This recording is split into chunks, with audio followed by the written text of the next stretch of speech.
Кырткирос районса каляты пощолок да керос шиктын олышяс норашыны йогулы контейнер абутымвылы. Алып петкадлыш машина волывлы оз урчитым качерти. Воджин став шибласа ез нолысны шиктбокса свалкавлы. Тавыснане кучым мычад эзвыв. Тавлы Кырткирос районса вешкадлышлыш уджвычыш мян эфирын вочавиджис. Мы контейнеряс избылёс тырмыны. На сулалны сымын нёлин шиктын. Напыстын шойнаты да Кырткиросын. Нышта соттис. Районын лып йокса ош чукыртны, нуаны се сушедездыры.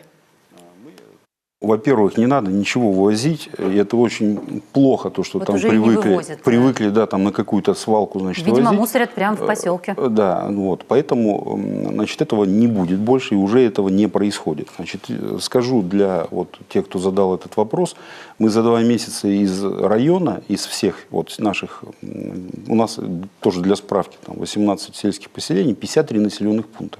Вот мы вывезли 260 тонн мусора. Это гора, это огромный объем мусора, если его визуально так представить. То есть вот тот мусор, который уже не стал засорять наши там ближайшие, значит, зеленые насаждения, наши леса, наши там парковые, может быть, какие-то зоны, окрестности наших населенных пунктов. Сегодня это все находится на полигоне города Сыктывкара.